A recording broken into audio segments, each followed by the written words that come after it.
Morning, ladies and gentlemen. My name is Larissa Daniela. I am the English lecturer of English department at Jakarta International University. So today I'm going to continue with the week 7 or chapter 7 entitled Business Opportunities for English Major. This course will be conducted both in English and Indonesian. So hope you guys enjoy. All right, so there will be 6 subsections in this chapter that we are going to discuss, and focusly, it's about market research or by doing this market research, or later we'll discuss actually what market research is. So we will see the opportunities for the English major. So the first subsections will be about what is market, and then it will be followed by what is market research, and then why is market research important to do, and how to do the market research itself. And then number 5 is the 6 sales tips to help you sell with confidence. Okay, and lastly is about business opportunities for English majors. So let's discuss one by one. All right, so yes. What is market? Yeah, so according to Kuratko and Hodgetts in 2007, a market is a group of people, of consumers or potential consumers, if we may say, who have purchasing power and unsatisfied needs. A new venture will survive only if a market exists for its product or service. This is so obvious that it would seem every entrepreneur would prepare thoroughly the market analysis needed for establishing a target market. However, many entrepreneurs know very little about their market, and some even attempt to launch new ventures without identifying any market, which would be actually very careless and dangerous, if I may say. So, a number of techniques and strategies can assist entrepreneurs with effectively analyzing a potential market. By using them, entrepreneurs can gain in-depth knowledge about the specific market and can translate this knowledge into a well-formulated business plan. Effective market analysis can also can help a new venture position itself and make changes that will result in increased sales. The key to this process is called marketing research. So we will discuss about that in the next chapter. Okay, so what is actually market research? So, market research is the process of identifying a specific set of characteristics that differentiate one group of customers from the rest, or one group to another, if we may say. For example, although many people eat ice cream, the market for ice cream can be segmented based on the taste and the price. Some individuals prefer high quality ice cream made with real sugar and cream because of its taste. Even though they have to pay more, or even they have to pay very expensive for just one scoop of ice cream, but they are looking for the taste itself. Actually, they're looking for the quality.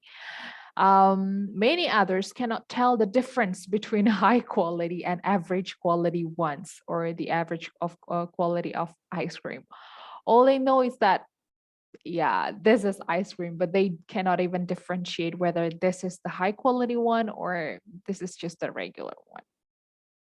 The process of segmenting the market can be critical for new ventures with very limited resources.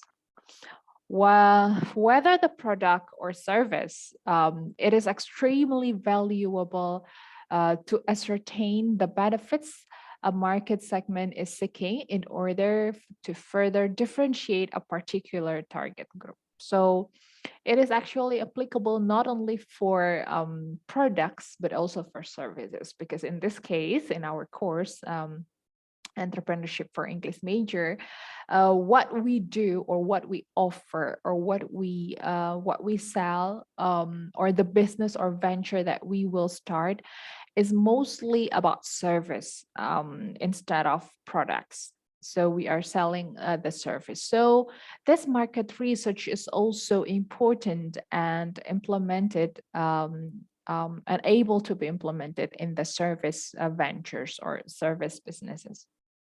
All right. So let's move on to the consumer behavior. So consumer behavior is defined by the many types and patterns of customer characteristics. However, entrepreneurs like us can focus their attention on only two considerations. First is personal characteristics, and the second is psychological characteristics. The differences in social class, income, occupation, education, housing, family influence, and time orientation are illustrated. So, and also like the psychological characteristics labeled as needs, perceptions, self-concept, aspiration groups, reference groups, or even like a self-actualization. That's actually part of psychological characteristics. So in order to target your market, in order to know the target of the business that you are going to start, you need to also analyze this consumer behavior into your potential customers, your potential partners, about their personal characteristics as well as their psychological characteristics. Okay, so why is it actually market research very important to do? So we will discuss the value of the market research itself.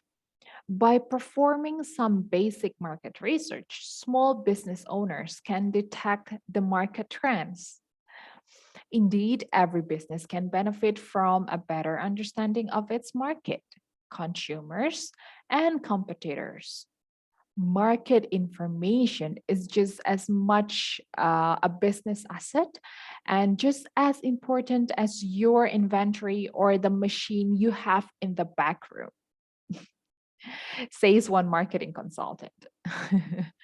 Market research is a vehicle for gathering the information that serves as the foundation for the marketing plan. The objective of a market research is to learn how to improve the level of satisfaction for the existing customers, to find ways to attract the new customers or the potential customers.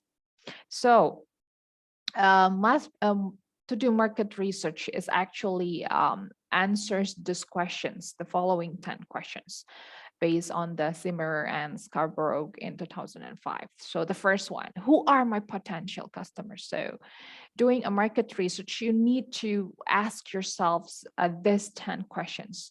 You can add more actually, but these 10 are the basic ones, I think. So who are my potential customers? That's the first one. The second, what are they looking for? The third, what kind of people they are? What level, what occupation, their background, their working background, their educational background, those kind of things. Where do they live? Where do they live? Okay, it's important. Whether they are coming from a well-educated person, a wealthy coming from a wealthy family background, or the moderate one. So it's important to define that as well. How important do they buy this product or this service? So in this case, how important they can occupy the service that you are going to offer. Okay, or probably previously they have felt this kind of thing before. So let's say if you would like to offer a business course, English business course, You need to find their occupation background, whether they work in a multinational company or not, whether they are interacting with foreign people, native speakers in their daily working activities or not. If yes, then this kind of service would be suitable for them. But if they just work in a local companies and do interactions with the local people, and they don't use English as many or as much as the ones working for the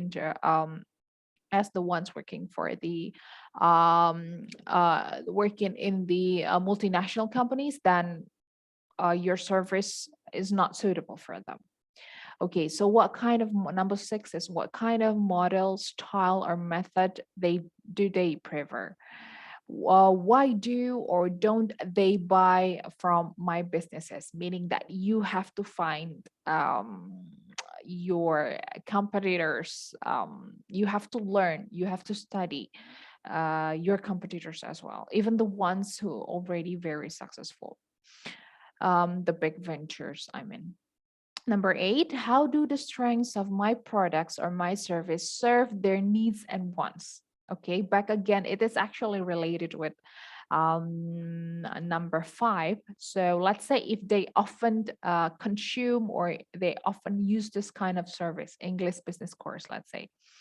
And then how do the strengths of my service serve their needs and wants? Meaning that you really have to know what they want, what they need. Okay, what kind of materials that will be applicable and implemented in their daily working activities or conversations. Okay, number 9, what hours do they prefer to shop? Okay, and number 10 is how do they perceive my business versus my competitors?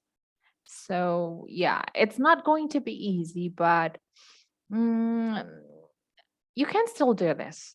Okay, you can still do this. So market research does not have to be time consuming, complex, or expensive to be useful, especially for English major students.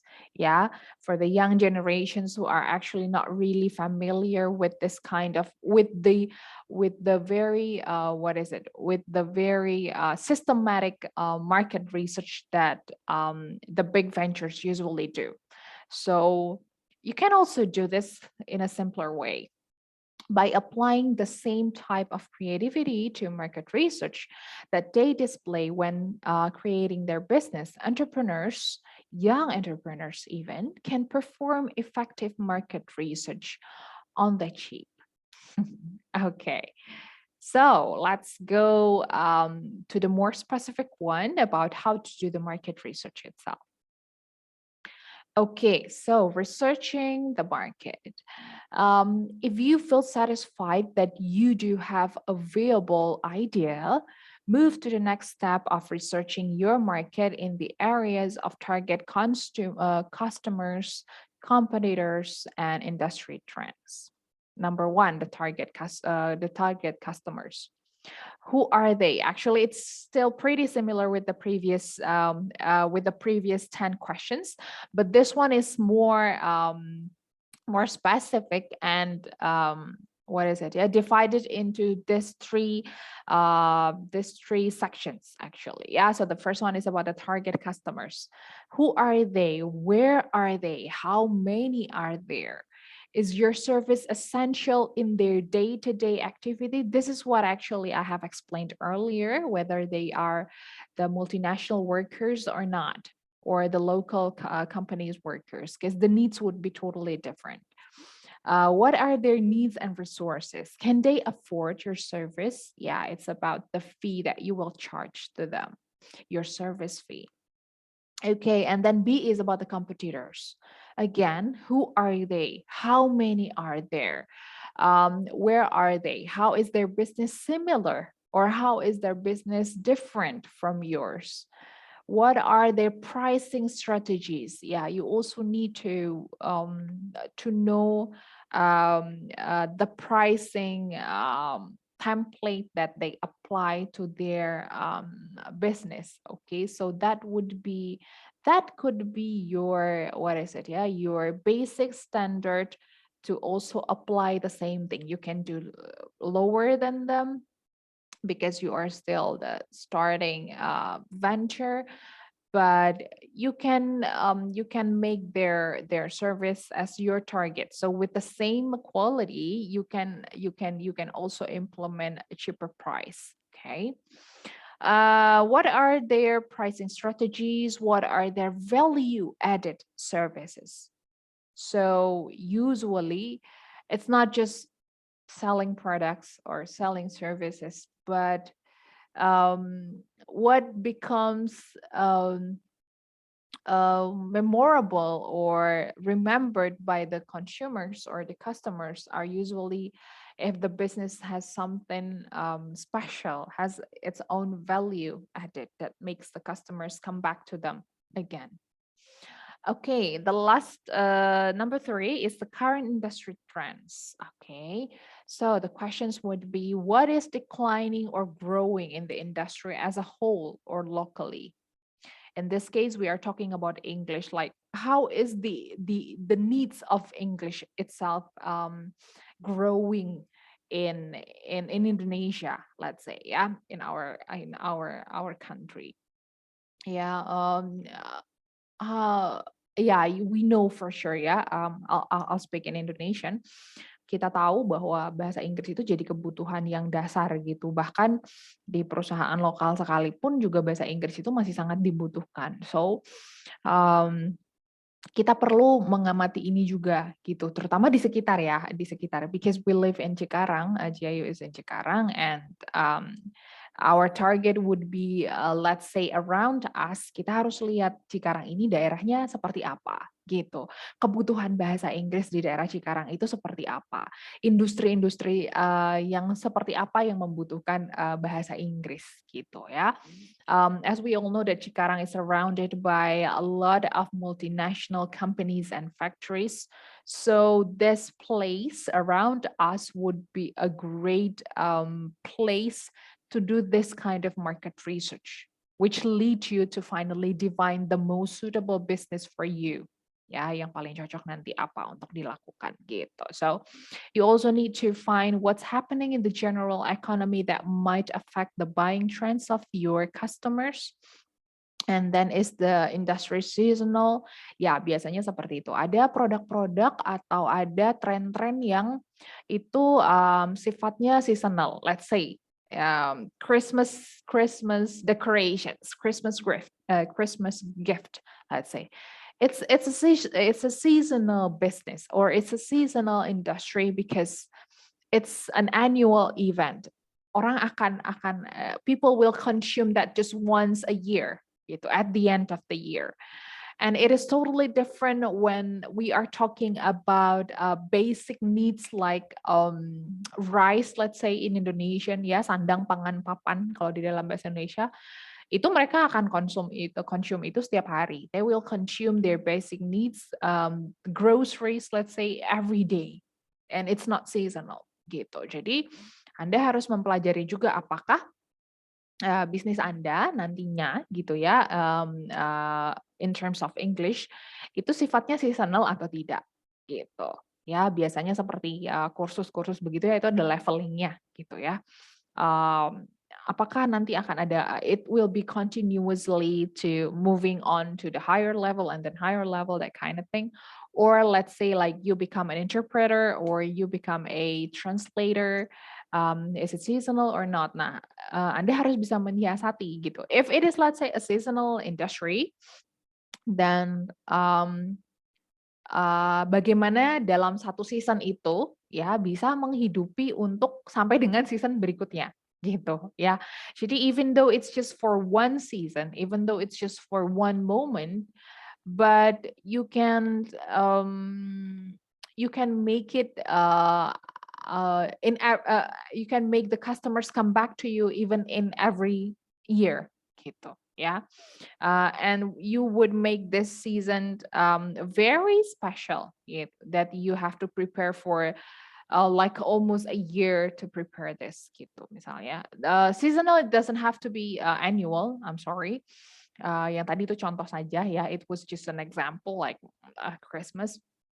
It could be like trimester ya, bisa 3 bulan sekali, bisa 6 bulan satu kali gitu ya. So seasonal itu ya emang pada saat season-season tertentu saja gitu. Misalnya kalau kayak in shopping, we have like a Black Friday. So yeah, it's seasonal. Yeah, but regularly happen. Yeah. So what about yours? Okay, so this research effort pays off in increased profit potential because you gain solid data that helps you to first find out if there is enough demand for your product or your service. Number two is determine the promotional mix that's most likely to reach your target customers. Number three is develop critical short and midterm goals. And number four is identify and prepare for market changes. Okay. Now the question is that after we discuss about what is market research, how to do the market research. So now we have to see in a deeper perspective whether is there a market especially for your own business. Anggap saja Anda sudah punya bayangan mau akan mulai bisnis kayak gimana ya, akan mulai usaha seperti apa ya. Now it's time for you to have a clearer picture whether you have a market for your own business or not. Karena kalau nggak ada marketnya, how can you start? To whom will you sell your business if there is no market, right? So many first-time owners simply open the doors of their business and expect that customers will rush in to buy their new widget or service. On rare occasions, this is exactly what happens. Yeah. However, for most new businesses, it takes careful planning and positioning to bring in customers and keep them. The first step is to determine whether there actually is a market for your products or services. This process is called market research. Analyzing your market and competition will help you decide whether to open your business doors. However, before you do extensive and expensive market research, ask yourself and other people in your field these 4 questions. The first one, how many competitors provide the same service or products? This is very important. Contohnya apa ya? Tempat les bahasa Inggris gitu. Di sekitaran Cikarang ini banyak sekali tempat les bahasa Inggris dan tidak harus di sekitar Cikarang sini. In Indonesia, we have EF, we have LIA, we have Wall Street. We had a lot of big ventures about this English course gitu. Nah, dan in this pandemic situation, they offer not only offline courses but even online courses yang bisa menjangkau lebih banyak customers. Nah, how can you compete with this? Yeah, and how many of them? How can you compete with them? Yeah, if your product or service is innovative, for example, like not already known to the public, can you educate your market and create a demand for it? Nah, ini kaitannya lagi nanti dengan marketing planning sebetulnya gitu. Nah, bagian dari PR dan marketing juga. Biasanya kalau Anda punya produk yang baru atau service yang baru, yang pertama kali dilakukan sama perusahaannya itu adalah dengan educating the customers dulu gitu. Untuk memberi like influence them the importance of your products or importance of your service. So not only introducing it, if you just introduce it but there is no demand, if they think they don't need it, they won't buy it, they won't consume it. But if you educate them by showing them how important it is, how they will need it, how it will be very helpful for their life, and how it would be very helpful to make their life easier, there will be a chance dan itu akan membuka mata mereka bahwa oh ya ini penting ya gitu ya. Okay, and then number 3, can you compete effectively in price, quality, and delivery? Yeah. Delivery here is not always like delivering products to them. In terms of service, yeah, it's how you deliver your materials, your service, your what is it, customer service satisfaction to your customers. Ya, jadi sebagai pebisnis baru, entrepreneurs baru, bagaimana sih Anda kira-kira bisa bersaing dengan big ventures yang tadi saya sebutkan gitu ya, in terms of price, quality, and the delivery. And lastly is about, can you price your product or service to achieve a profit? Nah, ini juga harus diprediksikan, tidak bisa oh ya sudah yang penting mulai saja gitu ya, soal untung atau enggak nanti aja. If it is a non-profit organization, well, yes, you might have that kind of thought. But if it is a business, a professional business or a professional venture, you really have to think about a profit from the very beginning gitu. Karena nantinya mungkin akan Anda melibatkan partners. Yeah, maybe you can start this business by yourself, but you can also start a business together with several friends, or you can even involve an investors, a partners to work with you to invest some money to your business. Then you have to think about this profit because that's what they're looking for.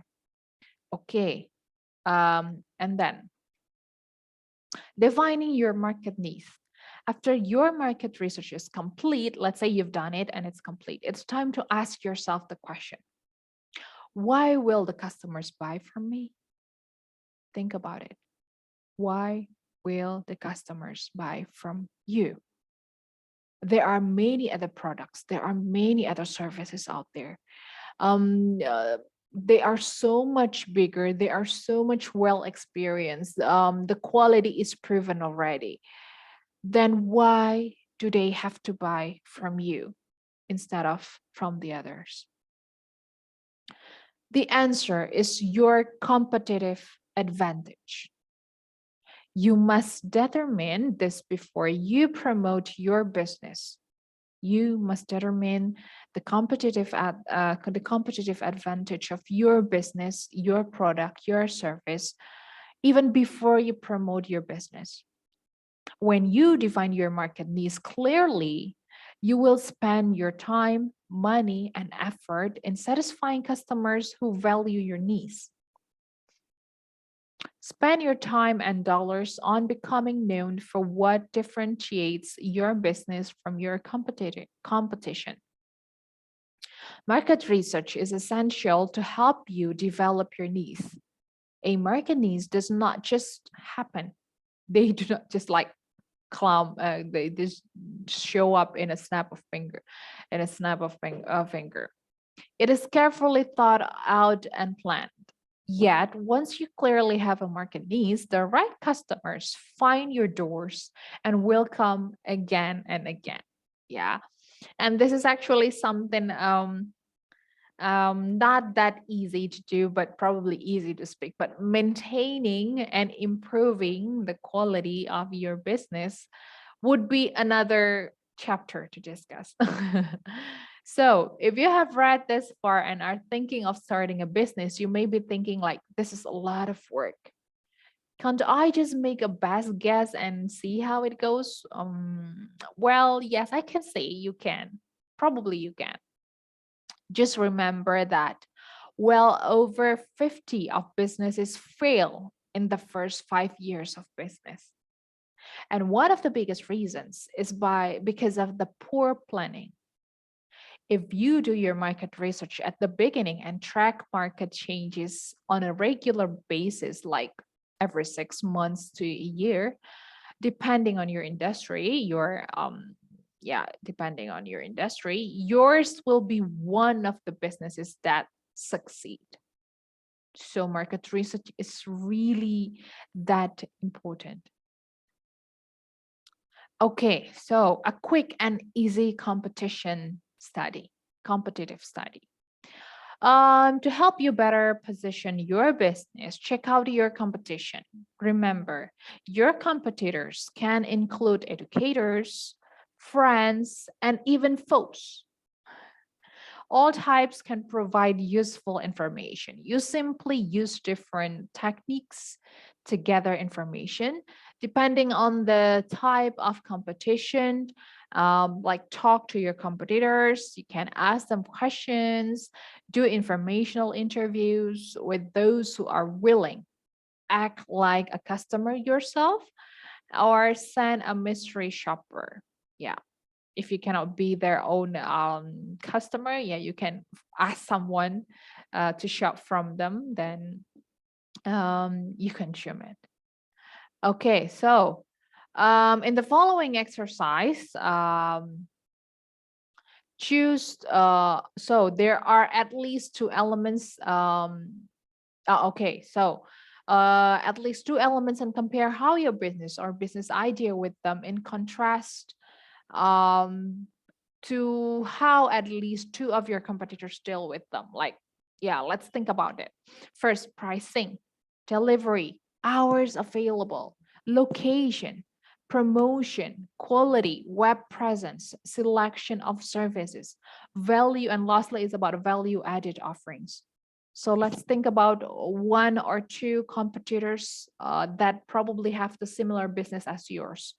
Yang kira-kira punya pikirkan satu atau dua kompetitors yang kira-kira bisnisnya akan mirip dengan apa yang sudah Anda bayangkan. Boleh kompetitor besar, boleh kompetitor kecil gitu ya, in the local area, it's all up to you. Jadi think about these 9 things. Pricing, mereka kasih harga berapa gitu. Mereka pasang harganya berapa, sistem pembayarannya bagaimana, their payment system. Ya, gitu ya. Terus biasanya target marketnya mereka itu siapa sih gitu ya. Jadi misalnya dalam hal ini proofreading let's say or translating business gitu. Targetnya mereka siapa? Apakah perusahaan, is it companies or students to do their assignments, ya their projects, atau companies. Jadi yang di proofread itu atau yang ditranslate itu adalah dokumen-dokumen penting, dokumen-dokumen sulit gitu ya. The pricing would be totally different gitu. Jadi silahkan tentukan dan think about this. Lalu delivery-nya bagaimana gitu. How they deliver, how they translate, how they proofread it gitu. Tekniknya bagaimana, caranya bagaimana, waktunya berapa lama gitu. Hours available, mereka kira-kira bekerjanya itu oke. Misalnya mereka mengerjakan satu dokumen atau mereka translate atau proofread satu dokumen sebanyak 5 halaman itu hanya butuh waktu 2 hari misalnya. Can you compete with them? Gitu, with the same days or even lebih cepat dari yang mereka lakukan gitu. Location-nya bagaimana? Berpengaruh atau tidak? Is it an offline store or an online basis one? Gitu, think about it. Apalagi di pandemi situation begini ya, where everything is actually goes online gitu ya.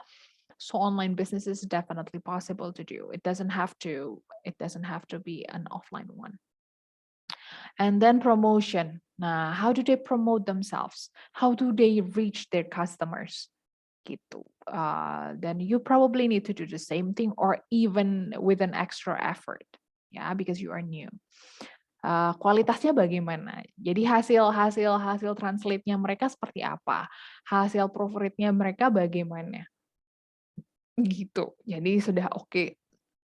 Then you have to kalau misalnya hasilnya sangat baik, then you at least need to achieve the same level or even higher gitu ya.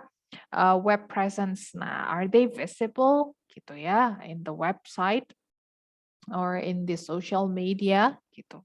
Selection of services, nah mereka hanya misalnya mereka hanya translate dokumen untuk apa ya, yang bidangnya ekonomi saja. Then you probably can reach another background gitu. You can also translate or proofread the let's say the legal documents ya, with the law background, that kind of thing misalnya seperti itu. And lastly is about the value added offerings. Nah, biasanya kalau yang seperti ini tuh apakah mereka ada garansinya, let's say oke, kalau misalnya hasilnya masih kurang bagus atau kurang sesuai, masih boleh revise satu kali lagi atau bagaimana seperti itu. Nah, then you have to also define your own value added offering to your customer. Okay, so now we come to the 6 sales tips to help you sell with confidence. Jadi ini agak relate sama yang tadi sebelumnya ya. Jadi bagaimana sih caranya Anda bisa selling dengan confidence gitu ya? Itu how. Okay, the first tips is to listen. So your potential customers want something. That's what they are calling you in the very first place. It does little good to tell them about all of your services when they may only interested in one. Find out what that is by asking questions and listening to the answers. If you have a service that you truly think will help this customer, explain it to them. Ask if they have any questions or need further information or clarification. Often your customer may simply appreciate that you listen to them. If you don't buy, then they will remember you and they will either buy later or refer your service to the others. Don't forget to follow up with them at regular intervals, but don't do it too much because it could be a little bit annoying. Yeah, they can be feeling distracted. The second one is share.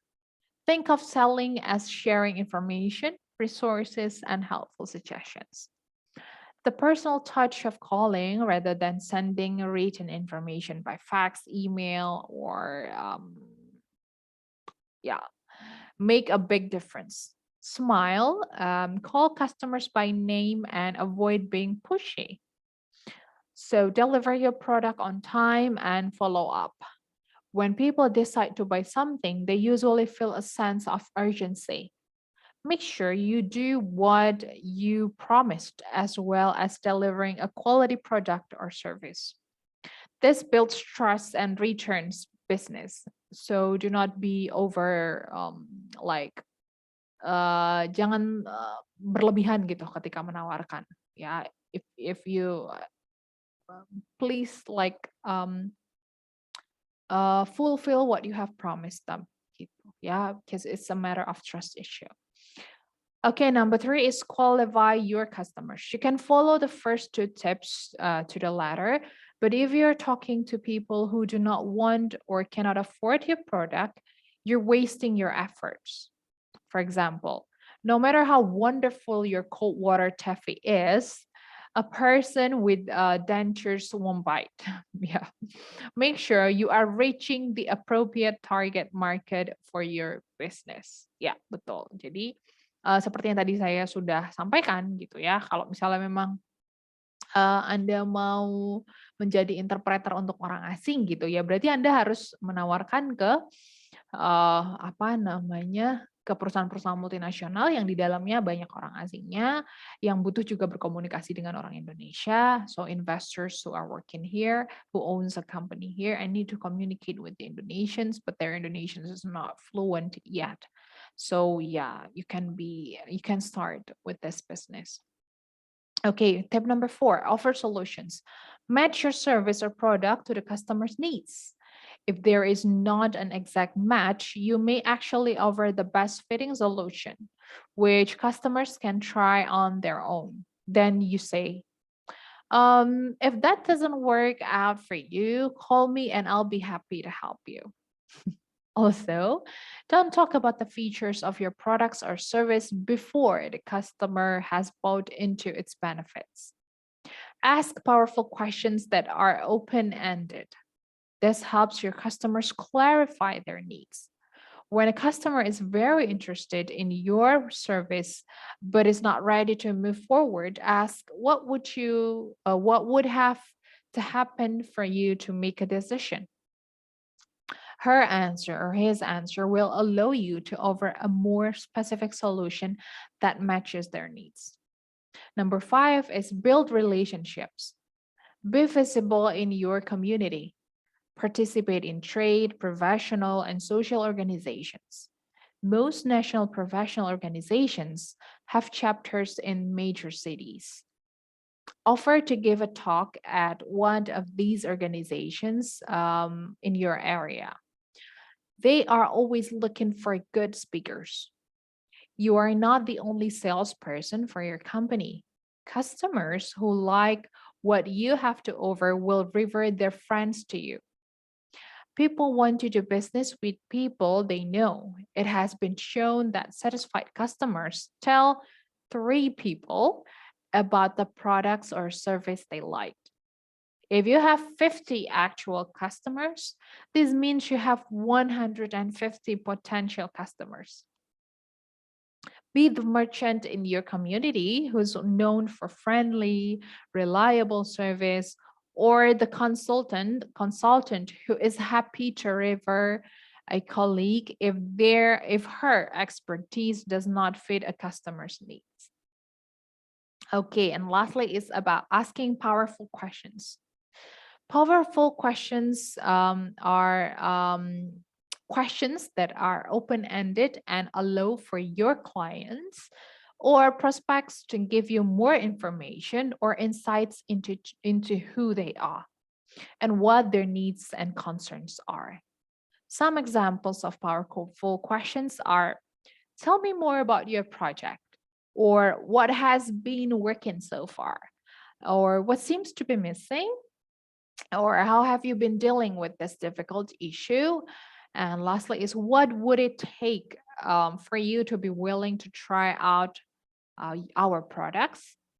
Powerful questions are much more effective than questions that elicit simple yes or no answers. There are many ways to make life easier for your customers, such as answering their requests promptly, solving a problem on the same day, taking the time to chat, or offering free delivery. Most people have too many daily hassles to deal with, so you can make doing business with your bright spot in their day. Okay, this would be our last discussion in this chapter. It's some specifically about business opportunities for English majors. So after we discuss everything about market needs, market research, and even the tips to sell with confidence, now we go to, and I have given actually some examples about business with the English background. So let's now discuss it more specifically. So I will divide it into three parts. Yeah, English as a second language, English for media, English for specific purposes. You can even choose one of them. Yeah, you can even choose one of them. And then I classify some small groups under these three sections. So in English as a second language, you can, let's say, start this kind of opportunity like opening English private course. Yeah, starting a business in English private course, or you can prepare, you can also have a preparation course for English proficiency test, let's say for TOEIC or TOEFL, the two common proficiency tests. And you can even open the business to do this test too, like TOEIC and TOEFL tests as well. And lastly, it's being a translator or being a proofreader. You can also open this business and ask as many people as possible to work for you or to work with you to open the translating companies or proofreading companies. Okay, the certified ones would be definitely great. Okay, and the second one is English for media. There are three businesses that come into my mind that can be done or can be started by students with an English background. Is to transcribing text from audio or movie. Why I think about this is because I did this when I was your age, when I was in the university in my bachelor level. I did my part-time job as a to transcribe text, usually from movie. So I transcribe the what is it, the subtitle from English to Indonesia. or from Indonesia to English gitu. So I think that this would be a great business to open a transcribing business with by asking a lot of your friends to work with you. Okay, the second is the citizen journalist. Like there are so many websites nowadays. Yeah, in Indonesia we have one website for all. It is called detik.com. Detik in English it's called Second. Jadi beritanya itu selalu yang paling update ya kalau Anda tahu detik.com. Nah, tidak menutup kemungkinan untuk Anda membuka juga bisnis yang sama, website yang sejenis, but in English, of course, ya, but in English gitu. Dan bisa dimulai, sangat bisa dimulai begitu.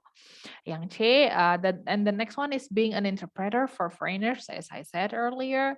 Ya, kita akan bahas ini nanti lebih spesifik lagi. Okay, number 3 is English for specific purposes, like business English for workers, and then English for hospitality purposes, and even organizer.